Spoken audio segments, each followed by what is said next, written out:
God damn, Clay Thompson. What an animal. Scotty's back. All right. Are we live? God We're damn, live. Clay Thompson. What an animal.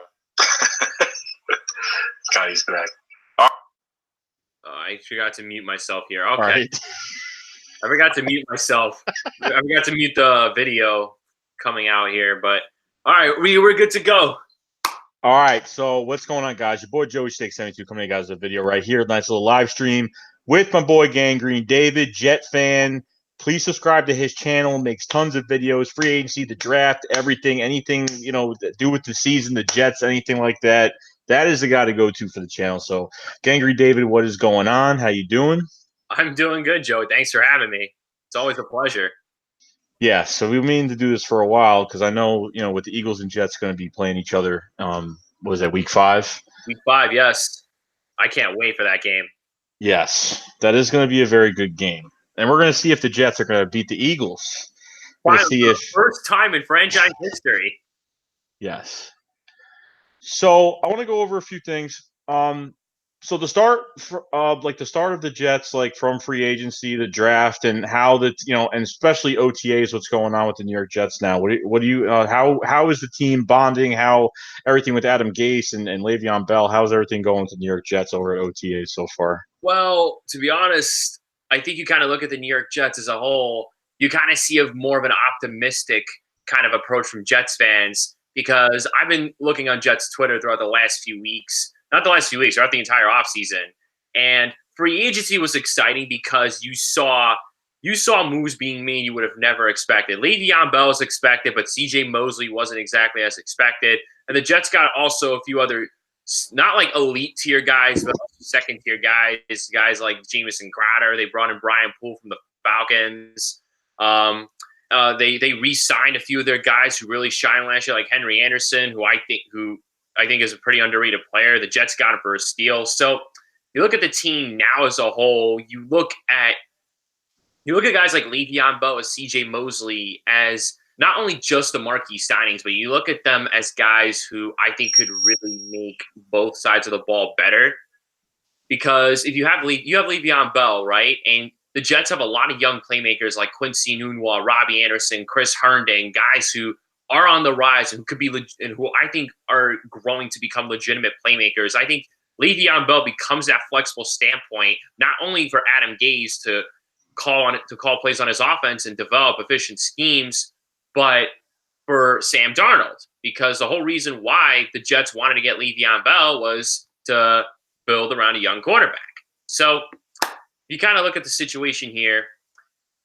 The team looks better. They look more unified, especially throughout the draft. You have a guy like Quinn Williams, a young guy who I think could really kind of show some Aaron Donald-like a skit with his bull rush on the defensive line. Leonard Williams, Henry Anderson, lots of guys. The team looks different. You have a brand new established coaching staff. With all the moves the Jets have made, there's no reason as to why you can't think this team could have a possibility. I'm not saying they will, a possibility of making the playoffs this year, because there are other teams in the league right now going into the season that have a legitimate shot, like the Chiefs, the Warriors, the Chiefs, the Patriots, the Chargers, the Browns might have a shot too, like Pittsburgh, and maybe even Baltimore too, depending on how they do.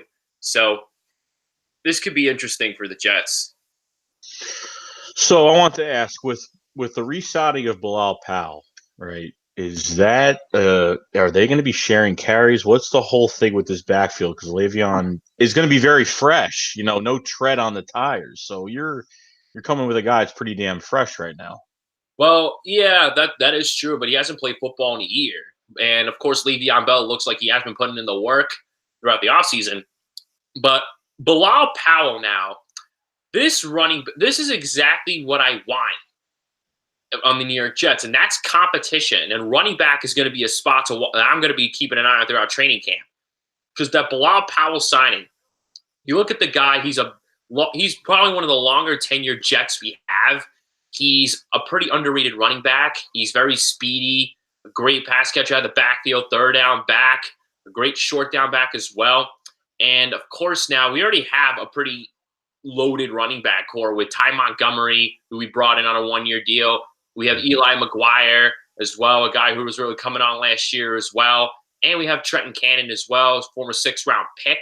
So this is going to be a very interesting running back competition, especially with Le'Veon Bell in the mix. And I like the fact that you have guys like Bilal Powell and Elijah McGuire, where you don't exactly have to put Le'Veon Bell into a situation where he's a 3-down running back.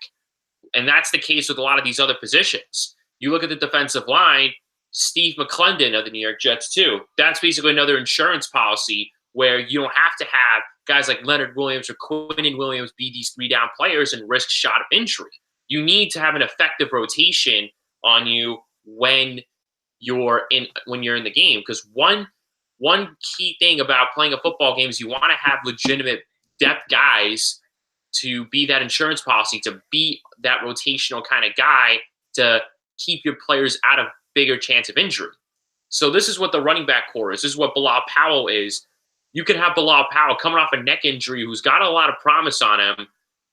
You could definitely have that excitement. You could definitely have him be that insurance policy. So you can have the same thing with Ty Montgomery, and you can have the same thing with Eli McGuire. So backups are obviously key, not even just at the quarterback like you guys dealt with, but any position. Yeah, no, it's really important. Yeah, I was just wondering about the running back position because I don't know if the Jets are going to be taking let's keep Le'Veon Bell fresh and kind of just don't go crazy using him way too much. But I like how they do what the Jets are doing, especially I think they've kind of came up. The offensive line has gotten a lot better this year. Some protection for Sam Darnold. Well, And I mean, they got the guy from the Raiders, Colecchio, who he was a former Pro Bowler, and I think he will definitely make the offensive line better because Carpenter was gone. He signed with Atlanta, and we kind of needed a guard. So the Jets traded, I believe, a 5th-round pick, and they got Colecchio Ismail in a 6th-rounder. I believe that's what the trade was. I don't exactly remember, but it's a pretty decent trade if you look at it. It's depth on the offensive line.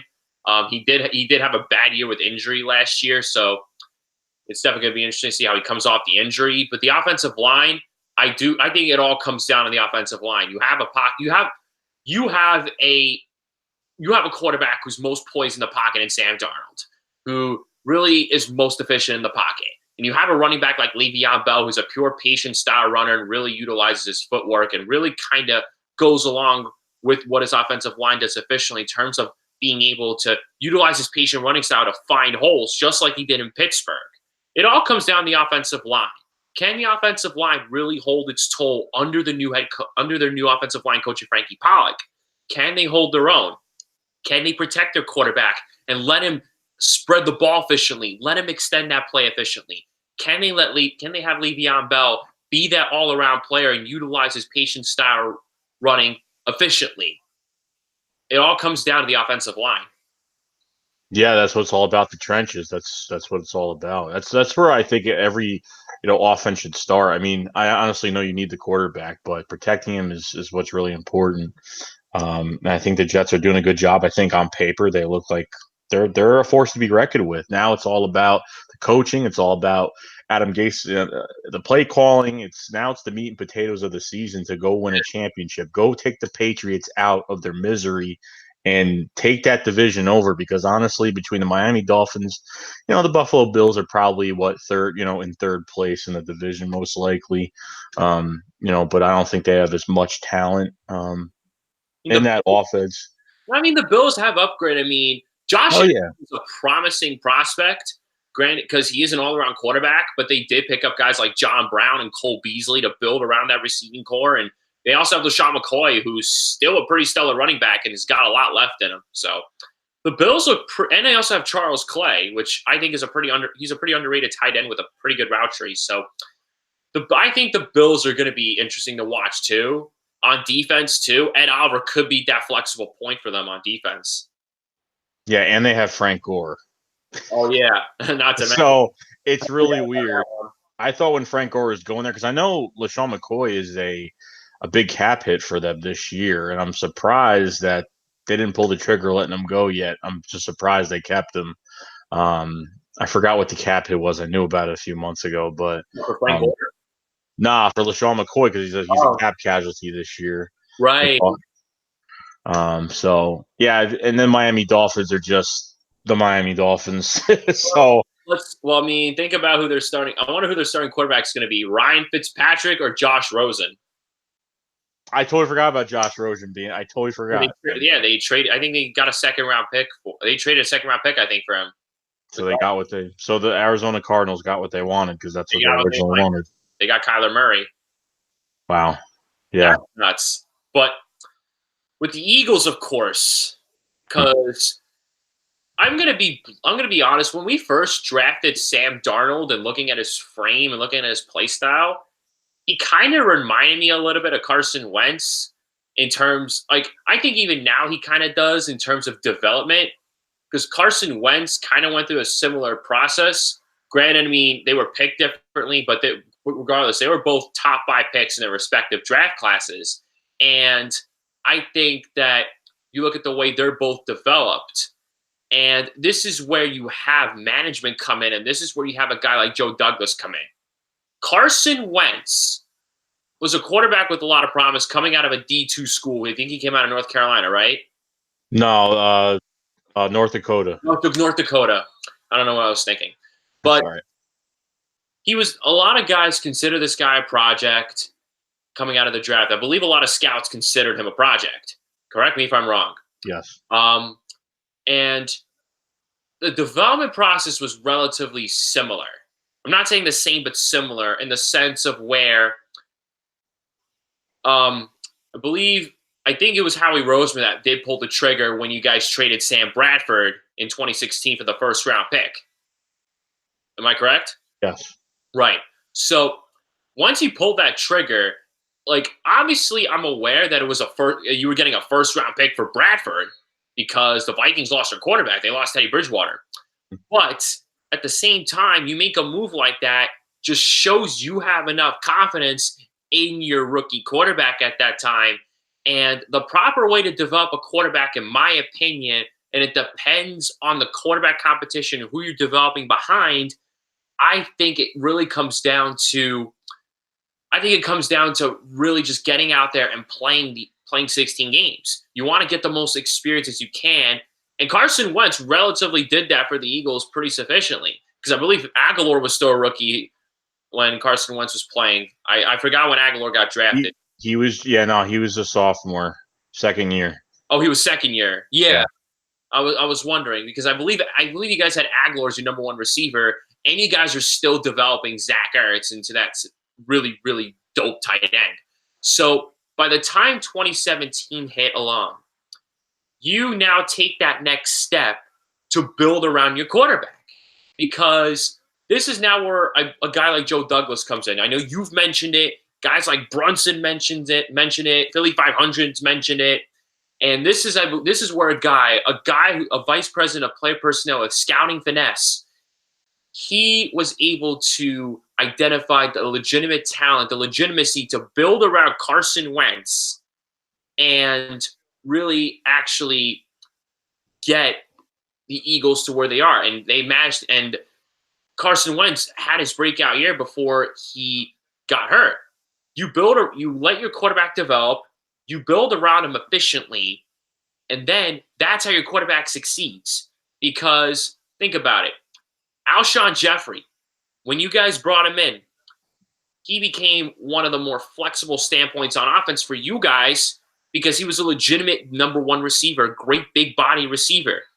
And then sooner or later, you had Nelson Aguilar breaking out. You had Zach Ertz become one of the best tight ends in football.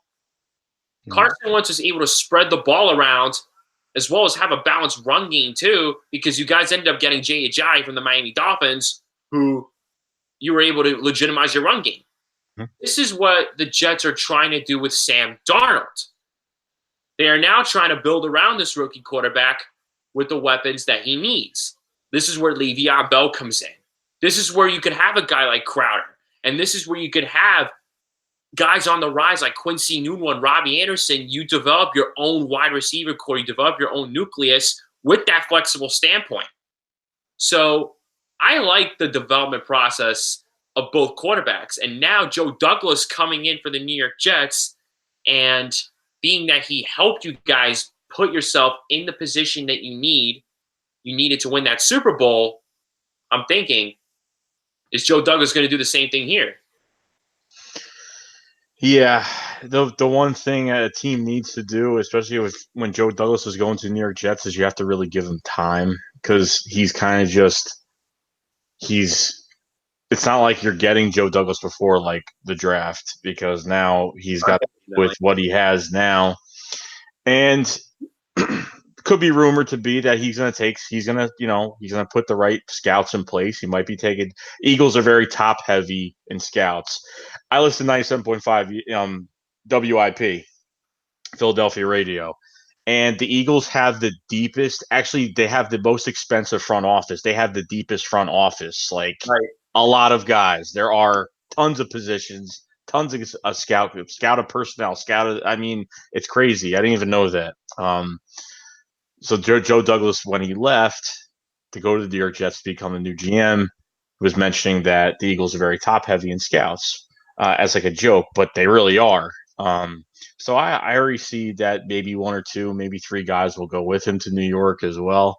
This is a guy that's created Super Bowl defenses. You have the Ravens and turn a ringless team from the Philadelphia Eagles into something I didn't think that was going to happen within 2 years of Carson Wentz being drafted. I thought it would took at least 4 years, maybe. But Joe Douglas, is decision making is very good. Right. He knows what an offense needs. He knows, and what the thing is, he looks at the quarterback and he sees his play style, and he knows that certain players, it could be a certain receiver. He just has he has that stomach instinct on how your quarterback is gonna have really good chemistry. It's with every position. Exactly. And this is where the Jets' young receivers come in, and this is where Sam Darnold comes in.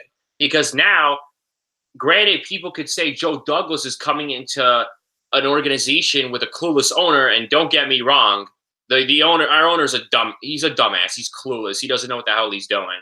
But however, the Jets aggressively wanted to get him in here, so they did end up upping their offer.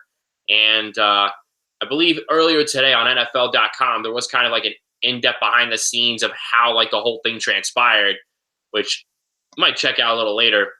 But now, if you look at what Joe Douglas is coming in terms of roster, in terms of personnel, which what you said he's most efficient on, he now has a young quarterback who, remember when he was drafted, Sam Darnold was supposed to be the number 1 overall pick. The Browns were supposed to get him. They got Baker Mayfield, and Sam Darnold fell right in the New York Jets' lap at number 3, even though they traded up to get him. But now, he's now working with a young quarterback and young playmakers. Young playmakers like Quinnen Williams, like Leonard Williams, like Jamal Adams, Marcus May, defensive leaders like C.J. Mosley and Avery Williamson. The list goes on and on. He's now in a pretty stellar position in terms of this roster. He's now in a position where he can really work with the roster on the rise. And then when he does have his first offseason, can he utilize the skills that he learned from Howie Roseman to get the Jets the big-time receiver that they need to build around the young core? Does he give Robbie Anderson a big contract? What about a legitimate outside linebacker? Does he have faith in Ja'Kai Polite or in Jordan Jenkins, or will he go sign somebody else? Can he get the deal done is what I'm wondering about Joe Douglas. Can he manage to get guys in here and really utilize the cap tactics and the negotiating tactics that Howie Roseman had for you guys when you guys brought in Malik Jackson, when you guys traded for Jordan Howard, when you guys traded chump change for Jordan Howard, which I still don't know how the hell you did. I don't know either. I don't know how you did that. Because if the Eagles don't have Howie Roseman, the Eagles are probably not going to go anywhere. And it sounds really sad, because though that whole cap situation, the cap is where it's so important. That's why, like, as for the New York Jets, they got to be very careful, like 2 years, 3 years down the road, because now these contracts are getting expensive. Now right now they're good, but they're going to get more expensive down the line. There could be small. It could be, there's going to be a lot of restructuring. Who knows? It could be less money now, more money later. A lot of money moving around. Yeah, Um, I think it kind of correlates to other teams in regards to giving deals because now the quarterback market continues to heat up because you guys just extended Carson Wentz, and that's going to really play an impact on Dak Prescott getting his contract, or there was another name, Patrick Mahomes. Pat Mahomes, Jared Goff, and even Sam Darnold when he wants a big contract, and all these other guys. So it really all depends because you're right. Contracts can get because yeah, I can't speak. I'm trying to think. Okay, contracts can get expensive, and the market for players could go up because it depends what other teams are offering their own players. You look at the 49ers, and they gave Jimmy Garoppolo that big contract. That just escalated the quarterback market from there. Because if I'm someone like Kirk Cousins, who got a fully guaranteed contract, I'm like, hey, how did this guy get more money than me? I should Yeah. be getting paid. I'm better than him. I should be getting paid more money. And that's the thing with these guys. Like the better you are than a certain player, the more money you're going to want than him. Because think about it. If you're say you're Aaron Rodgers and you're under a current contract right now, and Jimmy Garoppolo is getting paid more money than you, would you want to get paid more? Yeah, There you go. I would. Exactly. That's what Dak Prescott. That's what Dak Prescott's going to say about Carson Wentz. That's what about Jimmy Garoppolo as well. It's like, what's going on? Like, I've been to a playoff game. I've won a playoff game. Carson Wentz hasn't lasted more than a year and a half. Two and a half years, and it's just it's going to escalate. It's going to escalate. Why isn't Dak Prescott signed right now? Why isn't he signed right now? That's a good If question. the especially with the Cowboys, 'cause that's a whole story right A there. whole bunch of money at DeMarcus Lawrence. A ton. Yeah, they gave him a huge contract. And sooner or later, they're gonna have Zeke. Ezekiel Elliott and Dak Prescott were drafted in the same year. Imagine having to sign them both at the same time. I read the numbers. Apparently, Zeke is scheduled, I think, to make and it was bull. It was like 43 guarantee. I forgot what it was. It was a real guaranteed. Yeah. It was like in the 40 something range. I'm like, he is one of the most. I mean, what he's been the league, like the leading rusher a few years already, and the guy has probably one of the best running backs to have the most stamina. That guy could be physical and drag his body on top of defenders for days. I like Zeke. I do as a running back. He's very good. He's a very nice power elusive back. It's not just that.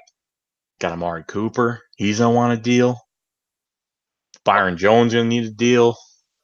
Yeah, they're gonna want to get paid because I'm not sure how much. I don't think Amari Cooper's on his rookie deal anymore. Like I think this is the last year of his contract. Yeah, they have a lot of money, and that's where They're gonna have to spend a lot of money. They're gonna want to keep these guys, but I don't think they're gonna be able to keep them all. Seattle, look at the Seahawks. They paid Russell Wilson, but they couldn't keep Frank Clark. Yeah, no, it's hard. I mean, look at the Texans might be get rid of Jadeveon Clowney as well. Oh my God, I would love Jadeveon Clowney on the Jets. Ugh.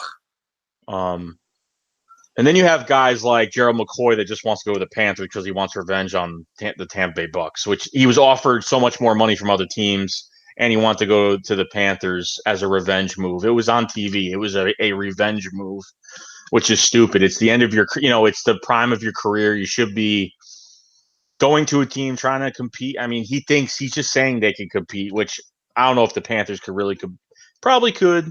I mean, I think the Falcons I made a lot of good moves as well. It's definitely between those two teams, but like the Dallas Cowboys. That I'm not just saying it just to rip on them. I'm saying it because the hostility between Eagles fans is real. Dude, I'm saying this. I'm saying that the cap has held the Cowboys back for reaching an NFC Championship game, which is so true. Like it's true. How much have they had in cap throughout like the last few years? They were still paying Des Bryant and Tony Romo the past 4 years, even when Tony Romo left, they were still paying him another 2 years. Wow. Yeah, like it's that bad. It's literally that bad.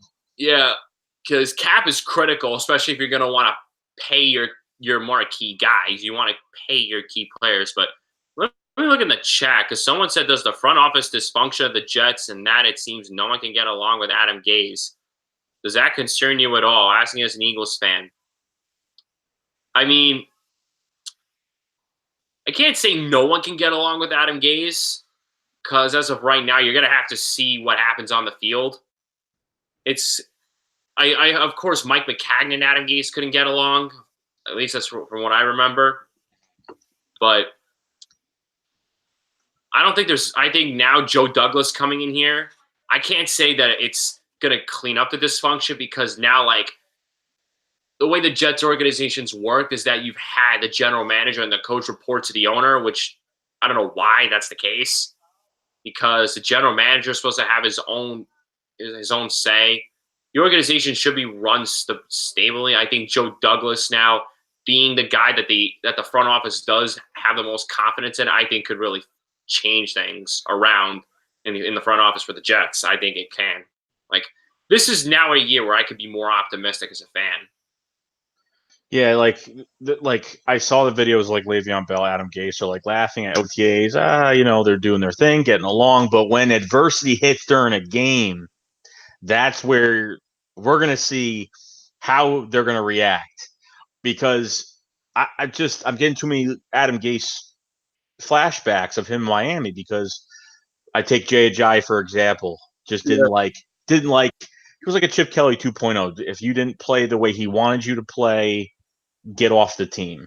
That's how it was. Jay Ajayi was trying to make big plays. Every time he got the ball, he tried to go around instead of going through the hole. And he started getting pissed off. Then it was throwing this one under Adam Gase throwing Ajayi under the bus. Ajayi throwing Adam Gase under the bus, and it was just so bad. Yeah. It was just really bad. So I don't know.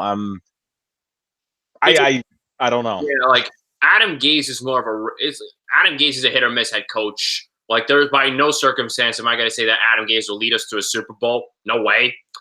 He's basically a flight risk here. But now like because like you want to be like okay, this guy's coming in here with a fresh new start, but then when he became the interim general manager and put fans in panic mode for a few weeks when there really wasn't a lot of moves made by Adam Gase because like now does Adam Gase still get full personnel control? Because Joe Douglas was a guy that he was on good terms with in Chicago. That's at least what everybody's been clamoring about. So Joe Douglas is a guy who is a confidence booster to the fan base.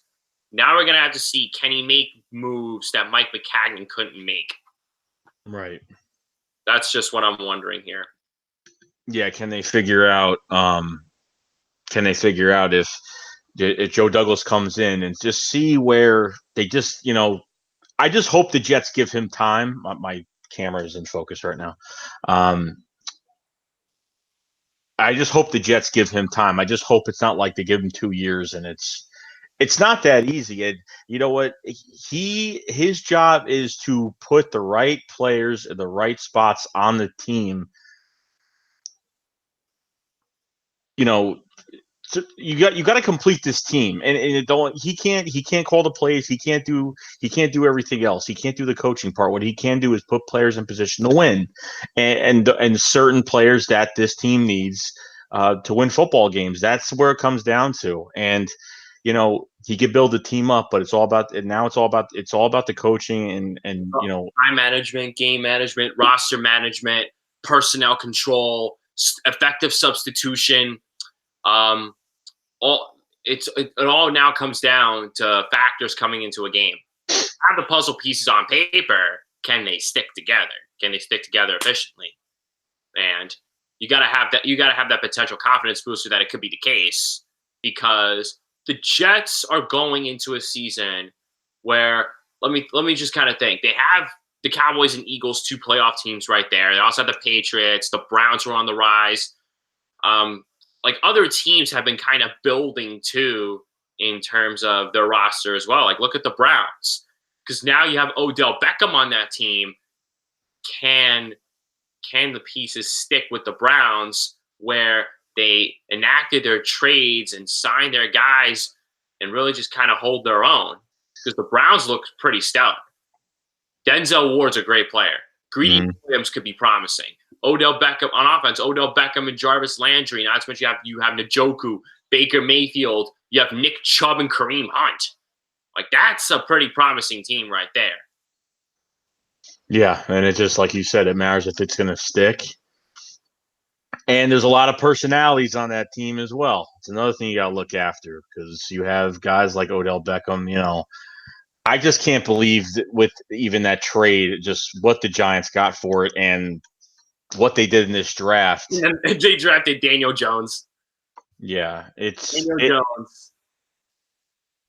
It looks really bad on their part. I mean, I know Saquon Barkley came out and said, like, you guys watch, Daniel Jones is gonna, he's gonna win 2 Super Bowls for us. You just watch, trying to give the guy a little bit of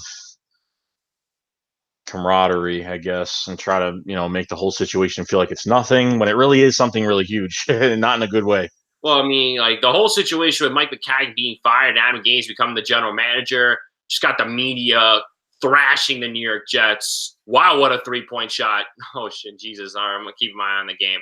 But no, like the media just thrashed the New York Jets for a certain amount of time throughout that whole situation because people are like, oh, why is Adam Gase doing this? Adam Gase is literally going to become a whole shell of himself from Miami.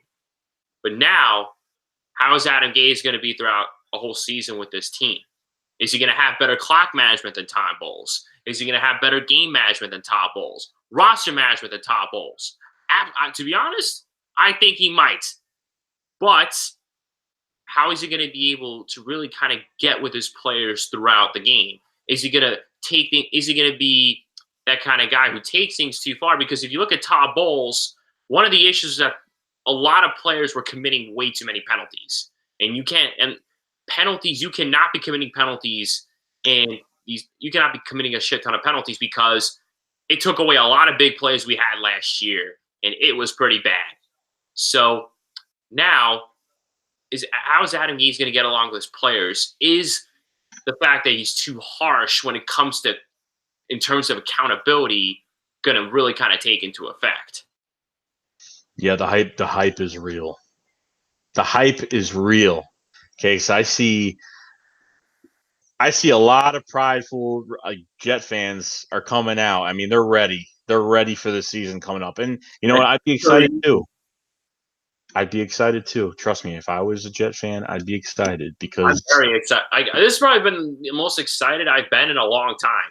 Because like you have a brand new revamped roster almost. You have new uniforms, a new logo. You have like a whole new shtick. It's a new, like this is truly a new era of Jets football. Yeah, truly a new era, and like a lot of fans are excited this year, and quite frankly, I am too. I'm not going to sit here barking saying that we're going to make the playoffs because we have work to do in regards to getting past the Patriots, which God Lord knows how that's going to go out because the Patriots wide receiver core looks loaded. And Keel Henry, I think, is going to be something special with his big body because the Patriots really haven't had a big-bodied receiver. And the Keel Henry is going to be something for that, too. Gronk may be gone, but at the end of the day, the Patriots still won a Super Bowl without Rob Gronkowski and Brady suspended for 4 games. So never by any circumstance count them out. Yeah, no. It's going to be really – when's the first game, Patriots-Jets? Week 3 in Gillette? Not prime time? No. I'm surprised. Yeah, I am too. Well, no, yeah, the second game's prime time at home. Oh, okay. That should be good. That should be. I want to be at that game, especially if we wear the blackout jerseys. You said week 9? No, week 7. Oh, week 7. Okay. Week 7. But I'm looking at this chat right now. Like, it's just it's interesting. It's interesting. But what about your Eagles, man? What are you thinking? Oh boy. I think this is the year. I think this might be the year that Carson Wentz, 106 million, 107 million guaranteed, 66 was 63, 66 million at signing, whatever it was. It's done, thank God. Going in the draft. Actually, I'll even go to last year. Injuries. We had broken down, wounded soldiers from the 2017 season. And Brandon Graham and Sidney Jones and Jason Peters and Darren Sproles and so many guys that were just hurt, and Timmy Jernigan, so many guys hurt still to the even going to this year weren't going to be there playing in the beginning of the season or being 100%. Then you go into this, last year was just it was getting really bad. And a 4-6 team turned into a divisional playoff team very fast. The resiliency of this team, Malcolm Jenkins on the defense, absolutely amazing. Keeps this whole defense together. I can't, like, the guy can line up anywhere and do everything. But going in the draft this year, I wasn't expecting. I might have expected it, but I thought there were so many pass rushers. I thought they would have at least grabbed one, but they went after Andre Dillard. It became one of the they went the total opposite of what they were going to do. So I don't know if it was just smoke screens or whatnot. I wanted that D tackle from Clemson really bad. That's who I wanted badly, but he went to the Miami Dolphins. Huh? Dexter Lawrence? No, the other one. What was his face? I forgot his name. I haven't talked about him in so long. I forgot his name. Dexter Lawrence went to the Giants, I think. Yeah. Picking up Andre Dillard. Going in the second round, picking up Miles Sanders from Penn State. Love that guy. With this running back core now with Jordan Howard, conditional 6th-round pick. I don't, like you said, Jordan Howard for a 6th-rounder. Would you take it? Probably. No, but I was actually talking to because my brother's a huge Eagles fan too, and he was kind of telling me how there was apparently word that that you guys also structured Carson Wentz's current contract to where now it's basically like a 6-year, $154 million deal to where he's getting paid $25 million a year, as opposed to because apparently from what I've heard, he's not exactly on his rookie deal anymore. I think his current contract got modified, and the contract extension kind of got added onto it. So now you're only paying. So now it doesn't look like you're paying him like $32 million a year. You're paying him $25 million a year. I'm not sure if that's true.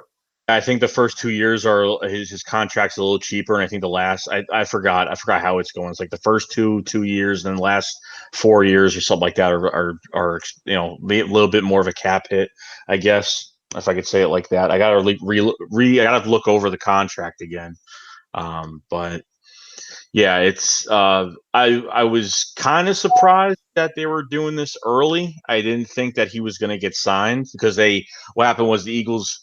They picked up Carson Wentz's 5th-year option. So I said, okay, they're going to let him play this year, and he's going to get his money next year. And all of a sudden, the news came out that he was going to get paid before the season starts. And I was like, okay, that's fine, I guess. But I'm just glad it's done. I'm glad it's over with. What were you saying? Yeah, because at the end of the day, because people are saying don't pay Carson Wentz, because why are you not going to pay your quarterback? Why are you not going to pay your quarterback that you've been kind of relying on for the last 4 years? Because people can say, oh, this quarterback shouldn't be getting paid, but at the end of the day, how are you going to replace that quarterback's production? That's the thing about that. Because if people are going to continuously bark, don't pay Carson Wentz, don't pay Carson Wentz. Okay, you don't pay Carson Wentz. What are you going to do? You're going to let him walk? What's your plan? You're going to let him walk? You're going to let him go elsewhere? How are you going to replace his production? You're going to draft another quarterback, and then you're going to repeat this whole process again? It doesn't make sense. If you're an Eagles fan and you know that this guy is your franchise quarterback, you should know for a fact that you need to pay your guy. Point blank, period. Yeah. And the whole problem is that if Nick Foles didn't win a Super Bowl for the Philadelphia Eagles against Tom Brady, then we probably wouldn't even be talking about this right now. Then it would be like, then I don't think the fans would really care who we re-signed or whatever. But since Nick Foles won this Super Bowl, it's in the back of everybody's minds now that they want to keep Foles and get rid of Wentz. But like you said, like, are you gonna go in a draft, waste? We're not really building anymore. We're not building a team anymore. We got our pieces set. Like, now we're gonna go get another quarterback. Now we have to rely on a new quarterback. Move up, waste more fucking draft capital, and go through this whole process again. It makes no sense. I want to, Nick Foles hasn't played a full season. Nick Foles has never played a full season. That's why. Yeah, Nick Foles was able to build off what Carson Wentz provided in 2017. Because think about it. You guys got to where you were because of Carson Wentz. You guys were 11-2, and Carson Wentz was going to be MVP before he went down.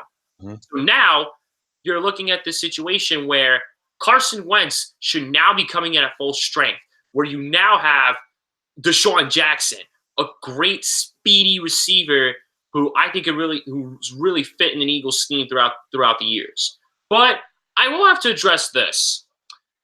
Like, I've seen videos where, like, oh my God, what a dunk.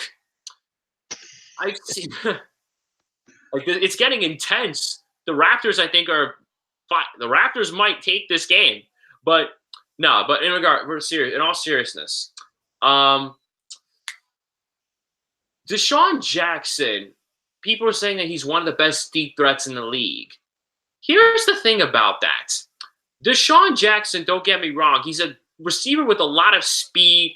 He's got a ton of promise, and he's definitely been great at what he does. I'm not by any means thrashing Deshaun Jackson.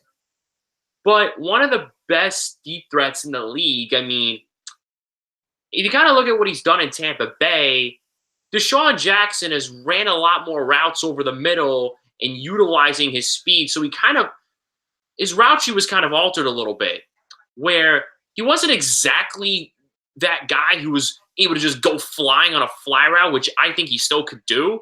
Mm-hmm. And don't get me wrong, when part of being a deep threat is speed. You look at a guy like Robbie Anderson in 2017, he almost had 1,000 yards under Josh McCown because a lot of the routes that he was running were 9 routes, and he had that speed. And so does Deshaun Jackson.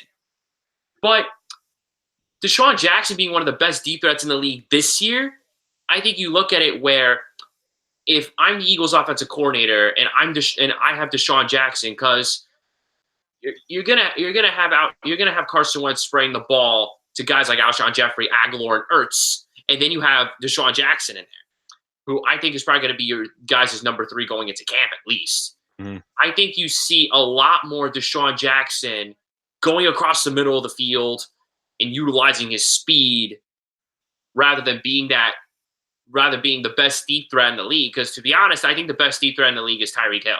Mm-hmm. I think hands down, because that guy has blazing speed. He can really run a 9 route with pure precision and just blow right past corners. And he's also got a great 50-50 ball etiquette. And that's something else you need when you're a deep ball threat. Like, you need to have the speed. You need to have that all around. You need to have the all around attributes as a receiver to be that deep ball threat. So yeah. I just think Deshaun Jackson, I think he'll be good, but I don't see him being utilized as a deep threat as much, because I think Tampa Bay really utilized him more over the middle of the field. Because I think throughout the years he's been there, his route trees have been really modified. So you're not going to see that. I feel like you're not going to see that 2010 Deshaun Jackson where you saw him running a lot more deep routes. You're going to see Deshaun Jackson really kind of have a more all-around route tree. You know what I mean? Yeah, no, like you said, when he was on Tampa, like, he burned us the first play, touchdown, the first play. Right. Like, it was easy, man-on-man coverage, easy. But last year, we couldn't spread any defenses. Everybody was in the box. There was really nobody to really defend. There wasn't any speed, had no speed. So we started doing 2 tight end sets. Can't not to mention, not even just Zach Ertz, but Dallas Goedert, beast.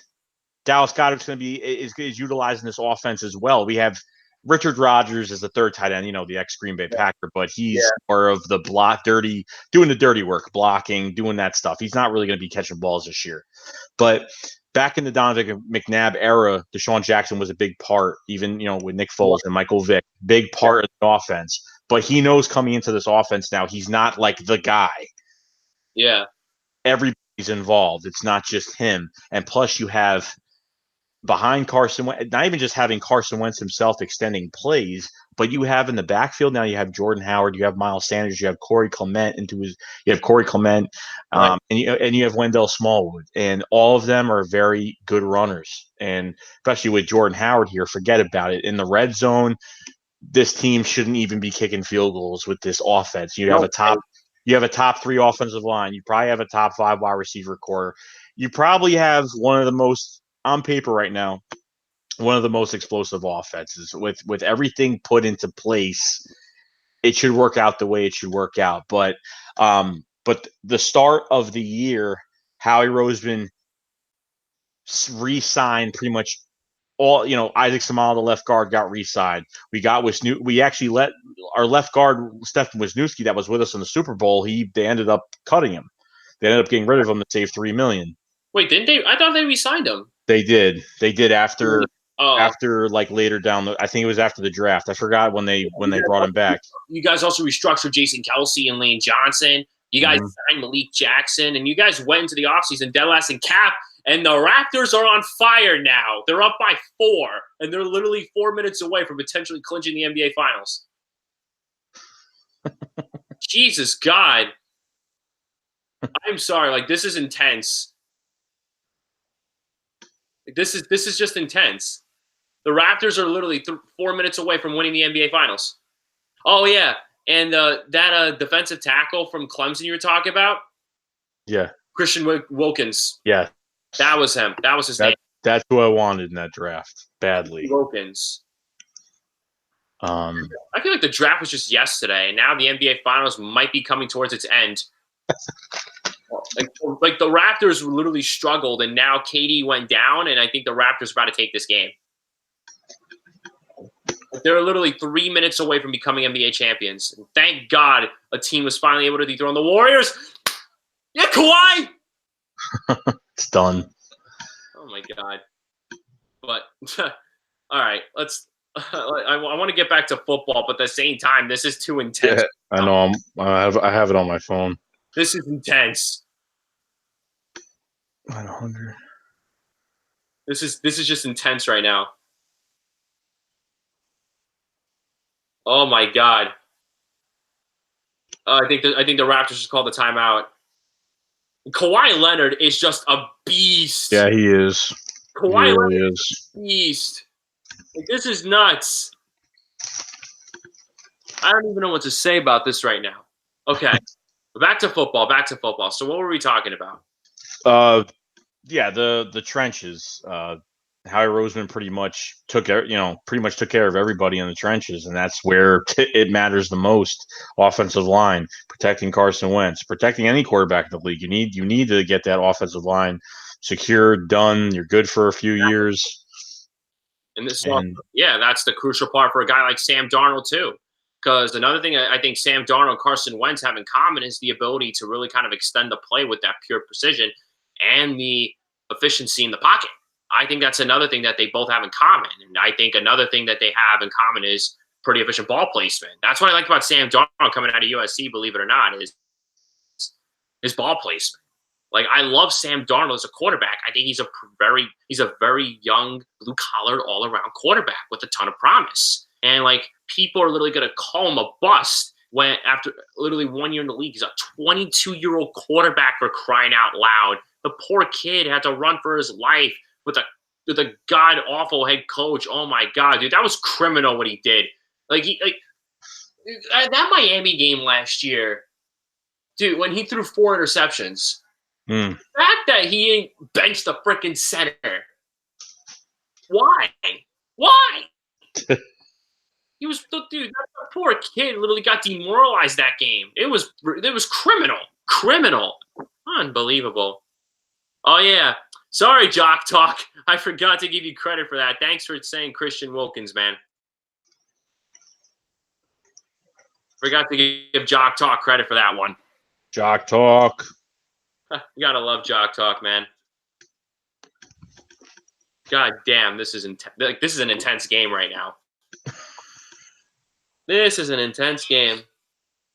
I don't even know what to say about this right now. Like everyone's getting hyped up about this game right now because the Raptors are minutes away from winning the NBA Finals.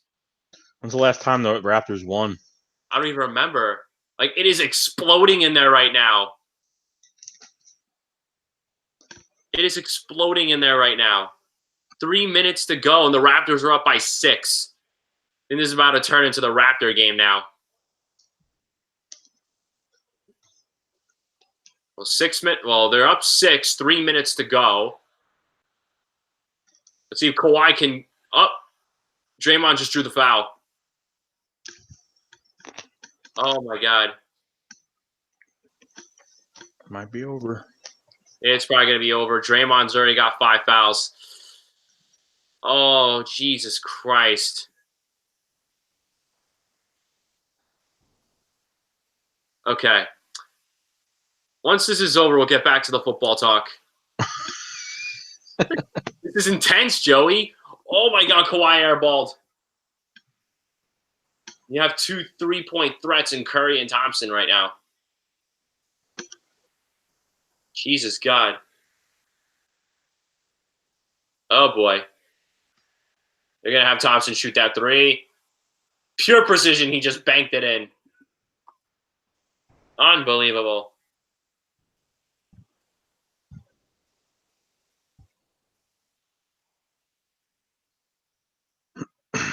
Oh my God.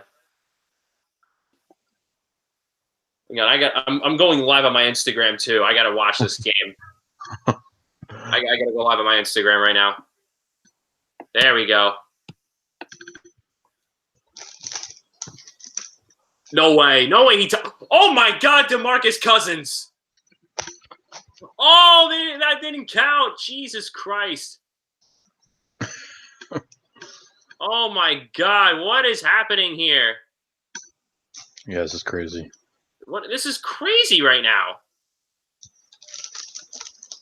DeMarcus Cousins literally just dunked that off the 3.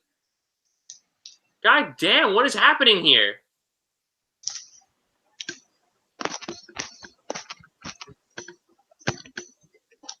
Oh my God. Are you watching this, Joey? Mm-hmm. This is nuts. I don't really understand I understand what's going on, but at the same time, like, wow, I don't understand what's going. Like, this is just nuts.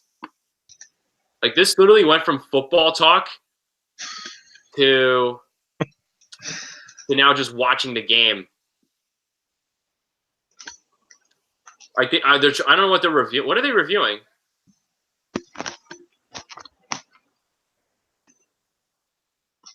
What are they reviewing? I have no idea.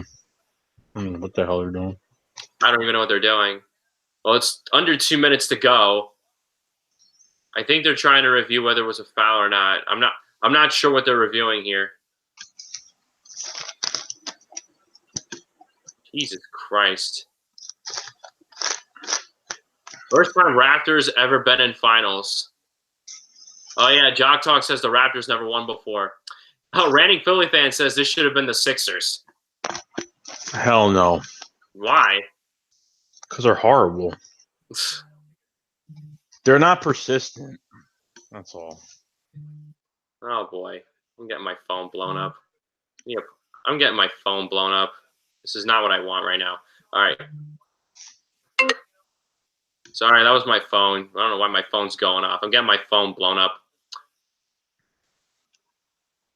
When Kawhi dropped that 3 on the side, Jesus Christ.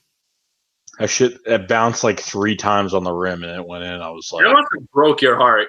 Of course. I was like, of course. There we go. All right, 1:59 left to go. It's a 3-point Raptor lead. I'm going to be very shocked if the Warriors find a way past this because this is just intense.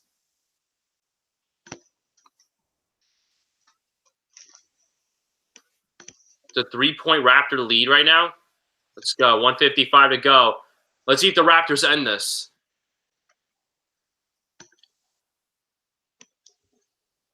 Let's see if the Raptors end this. Come on. Come on, Toronto. I can't believe I'm rooting for Toronto, but I can't stand watching the Warriors win anymore. Oh, no, no, no, no. Oh, no, that's not good. Shit. That's not good. Shit.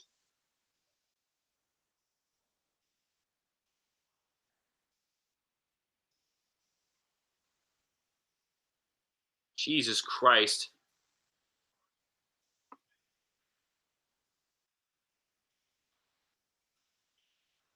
What is going on? No way he makes it. What the hell, Curry? Oh my God. Jesus God. Oh my God. What the hell is happening? Oh my God. Oh, this is horrible. Oh, you gotta be kidding me. I'm telling you. Oh my God, he's gonna make it. God damn it. Unbelievable.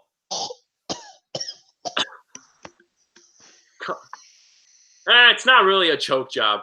No, not too bad. No, a little bit. Unbelievable. What is happening here? Freaking Klay Thompson. Where was the defense on that shot? Come on, man.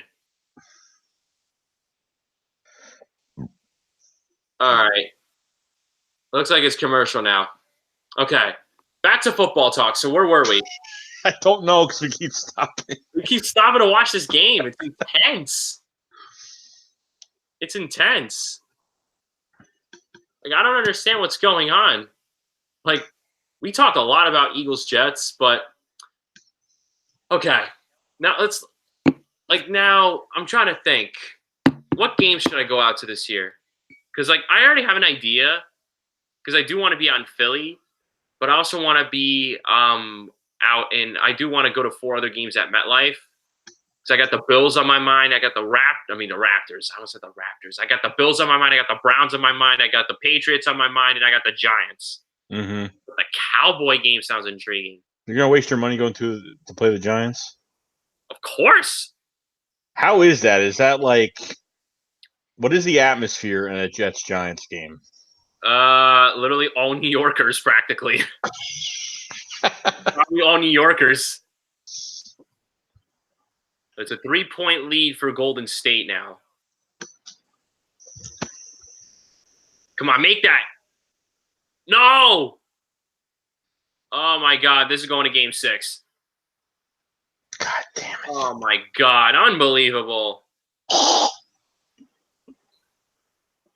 Oh, he stepped in the backcourt. It's not over yet. Oh, boy. It's not over yet.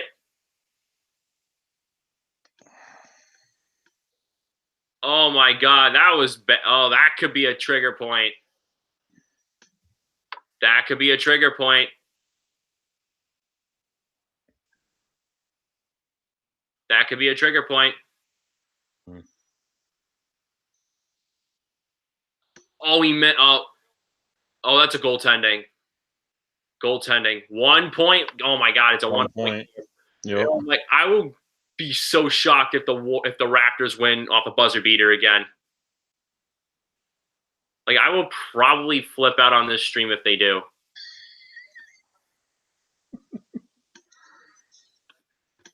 I will probably be shocked. I will be so shocked if they win this game. Yeah, that is goaltending.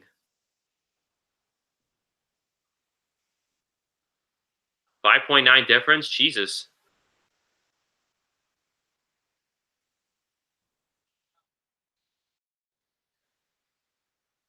$30 seconds remaining. Unbelievable. Oh.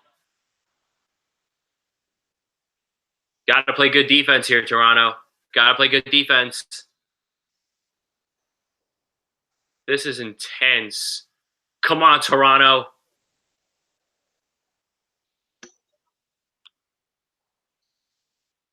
I still feel bad for Kevin Durant. I can't believe he got hurt. That sucks. It's a big loss. Right, let's go. D up. D up. Oh, no. Defense. Come on, D up. D up. D up. D up. Defense. Oh. Here we go. Wait a minute. It's a foul. The Raptors got the ball. There's no way. There is no way. It might be. There is no way. I'm going to freaking faint if this. I'm going to faint. Like, literally, I'm literally a one-day Raptors fan right now. Literally a one-day Raptors fan. 15 seconds to go. Come on, come on, come on. 10 seconds. 9, 8, 7, 1. Come on, Kawhi. Get it. Oh, you gotta be kidding me. Fuck. Unfucking believable. Oh, no. Should have let Kawhi do it again, man.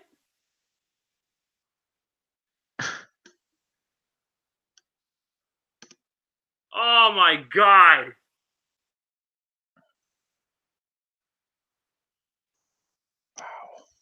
Unfucking believable.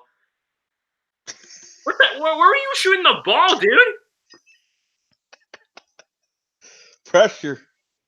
That was clear pressure right there. Unbelievable. Well. And we got game 6 coming up. Would you look at that? Unbelievable.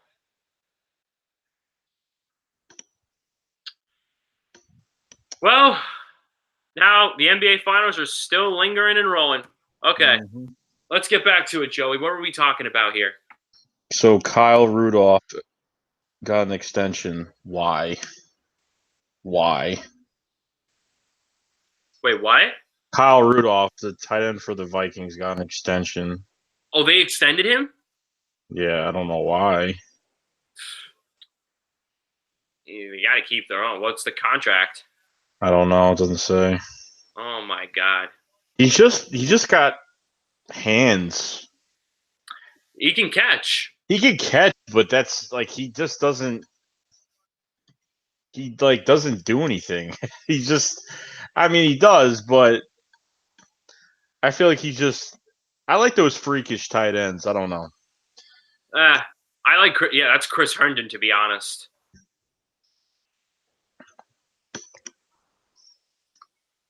Oh, I'm surprised they did that. What? I'm surprised they did that.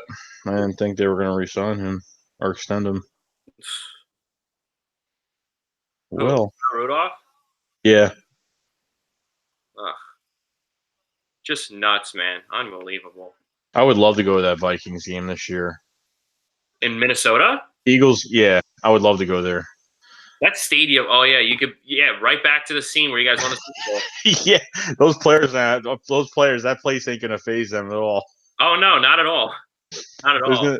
There's gonna be somebody in the front row with a 38-7 sign. I swear it's gonna happen. 40 or 41-33 maybe. Could be. Like that. Oh no, that'll be at the Patriots game. Yeah, I want to be at the Philly. Patriots game Monday night. Like that. Imagine if we have a good record and we're playing New England on Monday Night Football. Imagine how that stadium's going to be erupting. Mm-hmm. And again, I kind of thought the same thing in 2017 until Patriot fans took over the entire stadium again. So that's just unbelievable. How long are you going to try to go on for again? How much longer are you going to be on for? It's for a little bit, not too long, really. I gotta get off soon, to be honest. Yeah, I gotta probably get up early in the morning anyway. I gotta be in the city early tomorrow morning, but whatever, it's okay. Yeah. It's not the end of the world, but Yeah, I gotta probably put I got like 2 videos I gotta do tonight. On what? The stuff. They had some coaches had interviews today, talked about some players, and Carson Wentz had his press conference today. Yeah, I gotta stay tuned for Joe Douglas's conference tomorrow. Yeah, that should be cool. That should be interesting to see. Like I'll probably make a video on that, and then after that, like, what else is there really to make a video on?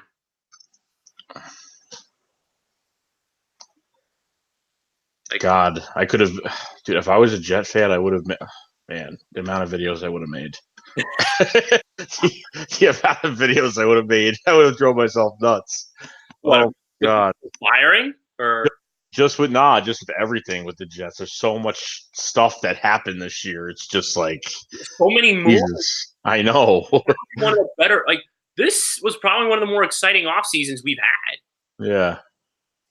Like, it's just nuts, honestly. Like, I still can't believe that Le'Veon Bell is now our running back.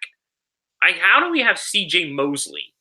How do we have a franchise quarterback, for crying out loud? Mm-hmm. How do we still have that? How do we have all that? Just trust me. It's like because you have like some like really bad years and like nothing ever gets better or changes, and all of a sudden that one year you're just like, you pinch yourself and you're just like, I can't believe like this is happening right now. Oh yeah, no doubt about that. But I'll hopefully be pinching myself during the season. That should be interesting as well. Yeah. Like, we beat the Patriots on Monday Night Football. I'll be like, pinch me. Is this drink? Pinch me, you know? But like, versing you guys though, like, this probably could be a game that we're gonna lose, or we. You never know. You never know. But like, we've never beaten you guys in franchise history, which is pretty upsetting. Remember the last time we played you guys? Yeah. Marshall. Brandon Marshall like tries. Like, I think I could do the position. Like, here's my elbow, and then here's my hand right here. Right here. See that? See that? Right Yep. there. Right there. He's gone anyway. He's a sellout. I didn't like him anymore. And then he went to the Giants, and then the Giant fans said Super Bowl. Giants, and literally, I think he got. I don't know if he got hurt. If he got released. He got hurt. Yeah, he got hurt. Third game, and like he was out the whole year. I think. Yeah, and he didn't even do anything. Like, it was just ridiculous. Ridiculous. Jock Talk says, "GangGreen, you're cool. I'm gonna sub you." Oh, thank you, dude. I appreciate that. Yeah, please sub GangGreen, David, guys. Great vid maker. Thank you, Joey. I appreciate the kind words. But there's also other Jet video makers out there. There's Jet Central that everybody knows. Jets Talk 24/7, who's my boy. Jets HQ. There's like a whole bunch. There's a lot of people making Jets videos now. I bet. Kind of pretty shocking because, like, I didn't think that it would come this far, but before like Carson Wentz got drafted, there was really no Eagles vid makers. Like, there was very few. Yeah, like, there's Brunson, Philly 500, Philadelphia, Nitro Freak. Who else? Desert Eagle. Desert Eagle. There's a lot of these Eagles video makers. There's a lot of you guys out there. Like, you're obviously going to be one that I would love to collab with for the Eagle game, but I want to collab with Desert Eagle, Nitro, Brunson, Philly 500. Like, there's so many guys. Like, it's just insane. It's nuts. It's nuts. I really don't know. Like, I don't know. It's a tough call here. But when we're doing the Philly Knights hangout one night, and I think it was the first year of Doug Peterson, and it was literally like we needed like guys in free agency so bad, so we stayed up all night, just back and forth all night. You're like, what are we gonna do? It was like for hours. I should have done that when we signed Le'Veon. Like, I was doing that relatively when we signed Le'Veon Bell, because this is what happened. So, like, when Le'Veon Bell was dropping all the hints, literally, like, that entire day, Le'Veon Bell was just dropping hints of where he was going to go, right? Mm-hmm. So I'm literally trying to stay up, and, like, apparently because his new album – no, not apparently. His new album was going to be released at midnight. I ended up staying up. And then by the time, like, I kept scrolling through Twitter, and I was like, you know what? Fuck this. I'm going to bed. And right when I was about to go to sleep, they got him. Like, my phone started blowing up, and like I'm getting text messages from people saying they just got Le'Veon Bell, and I'm like, I can't believe it. We actually got the deal done. So I was literally up at like 12:30 at night making a video, and then like I was up till 1:30 in the morning trying to upload it because YouTube wasn't working at all. YouTube was literally down. So like I Yeah. was literally staying up trying to get my video uploaded for Le'Veon Bell, and I'm like, upload, upload, upload, upload, upload. Like it was just such chaos. Like I still couldn't even believe that Anthony Barr flaked on us. I just unbelievable. Imagine I could. Can you imagine? Can you imagine our team with Anthony Barr on our team? Can you imagine our team with Anthony Barr? Bro, he literally was driving over to the complex and he like didn't feel good. And he was like, turn around. No. I think the story was like, I think the story was, he like heard New York, New York playing or something right when he got off the phone. He was like, "What did I just get myself into?" And I'm like, you know what? Screw you. Screw you. Enjoy playing with your $84 million overrated quarterback that'll probably never win a playoff game. Yeah, I think he's like 5-24. I think he's like 5-24. I think against teams 500 or better. Yeah, and you know what's funny? The Jets were actually going to give him 90 million guaranteed. And I was even advocating for this guy too at one point, but now I'm thinking like, thank God we didn't get him. Oh my God, I'm so thankful that we didn't give him the money. Because I originally wanted because like I was concerned with drafting a quarterback at the time, and I was like, you know what, get your quarterback and go big bang for your buck and sign the best free agent quarterback available. So I was like, why not get Kirk Cousins? But Mm-hmm. then when, when like now you see he got an $84 million fully guaranteed deal from the Vikings. The Jets ended up doing something better, trading up to get their rookie quarterback. And believe it or not, they actually had a pretty good trade. This year's draft was more or less the aftermath of that whole trade that we had last year with the Colts when we drafted Sam Darnold. Right. So I'm happy we did not get. I wish we had Anthony Barr, man. Imagine our defense with Anthony Barr. Oh my God. Ugh, we would have just been fantastic, but it's okay. What are you gonna do? Don't worry, he's wasting his years over there It's all right. for the Vikings. I hate the Vikings. Yeah, I know. Because like they apparently like they've had a little history with robbing players from the Jets. So Really? I think so. I think this same thing happened once in 2004. I'm not too sure, but I remember when the whole shtick with Anthony Barr happened. People were tweeting about it, and I'm like, wow, that's just nuts. Because like, yeah, because like I think rumor has it like I forgot which player it was. He was literally right about to sign his deal, and then the Vikings came with like a private jet, like or something, and they were like, "Oh, okay, we're gonna give you a better deal. Why don't you come back here? Why don't you come back with us?" And I think he just dipped out and left. So. Oh my God. Like literally, this whole situation. Imagine. Think about it like this. No, think about it like this, Joey. Think about it like this.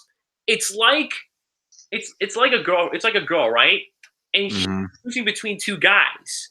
Like you're that nice guy that's trying to pursue her, and then you have that player who's like, "Hey, come with me. I got something better to offer for you." And then the girl just dumps you to go with that other dude. That's literally what the whole situation with Anthony Barr felt like. Just Yep. like it's just weird, but hey, our team would probably be fine without him anyway. I think the word was like he wouldn't have been able to fit our scheme anyway. I think he was a 4-3 player, and and Greg Williams would have had to really focus more on running 4-3 schemes. I think he's going to do that anyway, but I think we're going to run a 4. I think we're going to run a 3-4 base. Yeah. Who knows what'll happen there? It wasn't meant to be. So I gotta think of it as it wasn't meant to be. There's a reason. Like as much as I would have loved Anthony Barr, but yeah, I'm not too sure. But hey, listen, I love my Jets, man. I've been a fan for about 10 years. Like this is my 9th year actually, not 10th. And like now I haven't been this excited in a long time. I probably haven't been this excited since 2015, but I'm being very cautiously optimistic here. Like Yeah. very cautiously optimistic. Like you never know with this freaking team.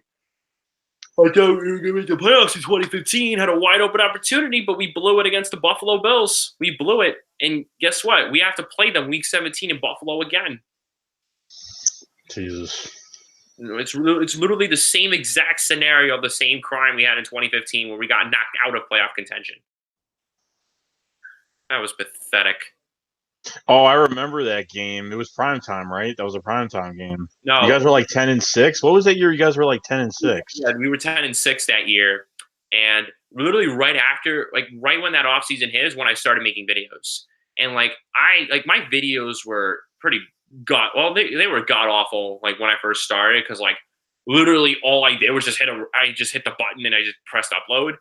Yeah. But like as I like continued to try to grow my channel, like I really started to kind of work with it a little more. That's why now I have my green screen. That's why now I have a better kind of football mind, as you could say, because I love football. I love the sport of football. And me coming from a family who doesn't watch football at all, other than my brother. My brother's the only other one in my family that watches football. No one in my family watches football at all. Like I'm very passionate about football, and I have been since 2011. Like I love the sport. I love the intensity of the game. Like it's just so much fun to watch. And I know you played too. Like I played flag football at one point, so I do know a little thing or two about it. So Yeah, I played in college for 3 years. where did you play at Willie P? No, I played at a private college in Syracuse. I played Division II at Utica. Utica was a Division II school at that time. They're a Division III now. Yeah, because I watched I look at your intro where like you have that song and then like you're just sitting up there in your seat. You're like, Yeah, that was the 61-yard field goal against the Giants. Oh, you were at that game too? Yeah. Oh my god. The football game that I got a sack on that quarter, I laid him out. That was I got drafted into the state game in high school. It was my senior year. It was like the state game to take all the best players. They draft you onto north versus south, and I had like 4 sacks. They kind of like put us in and then substitute us out, so we got playing time. But when I got in there, I got like 4 sacks, 3 tackles, and I had like 10 schools. There was 50 colleges at that game. I had like 10 schools after me right after that game. I got emails like crazy. That's honestly cool. Like I wouldn't have imagined what it's like playing. Like I'm a student athlete now. Mm-hmm. And I can't even imagine what it's like playing football at a D2 school.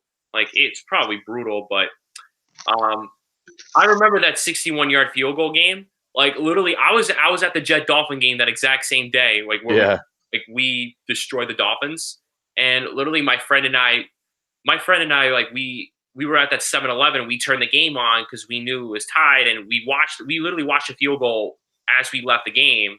So it was a better day for us because then at that point the Giants were 0-3. So. Mm-hmm.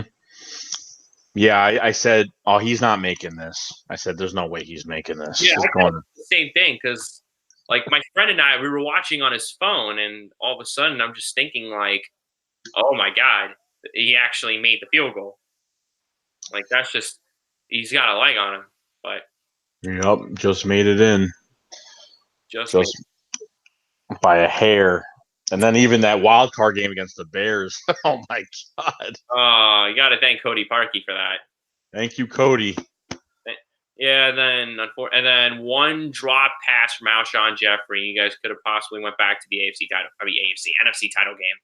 We would have if we went to the NFC title game. We wouldn't have Fletcher Cox would have been out the rest of the year. Our right guard Brandon Brooks would have been. I mean, I wouldn't have cared, but the most important thing is Fletcher Cox has to play. Yeah. They can't have Fletcher Cox not playing. It's just you can't. He's got to be there. He just has to be there. And I didn't expect Brandon Graham to get a big contract. I didn't even expect that. I thought he was walking. I thought that was it. I didn't even think he was coming back. Honestly, I wouldn't have thought that either. Like, you guys paid Brandon Graham too. Like, I forgot how much you paid him. Forgot what it was. I forgot. I forgot what the contract was, but it was close to his numbers. It wasn't the number you wanted, but it was close to it. He wanted to stay. He didn't want to go anywhere. Damn, it's almost midnight. I gotta get to bed. I gotta wake Yeah. up in the morning. Yep. I gotta go too. All right. Well, that was awesome. We gotta do this again. Yeah, we will. Well, once we schedule it better, it's probably earlier in the day. Yeah. And we'll have more going on. So we'll be good though. But first of all, Joey, dude, thanks for having me. Yeah. I knew this was going to be a great collab because of your football mind, and I know how much knowledge you got. But guys, make sure you check me out, GangGreen David on YouTube for all New York Jets content. But make sure you give Joey Shakes the love that he deserves, and I cannot wait to collab with you again. This was fun. I love it. Yeah, we'll do it again. We'll probably add another person or two, but we'll do it again. We'll have one real soon. We'll keep in touch. We'll have another one soon. So all right. Well, thanks for having me on, Joey, and I will see you guys. I will see you guys soon. Peace out and go Jets. all right, see you later, man. Okay. The basketball game got in the way a little bit, but yeah. So I am going to get off. And I will see you guys later. So you guys know how it is.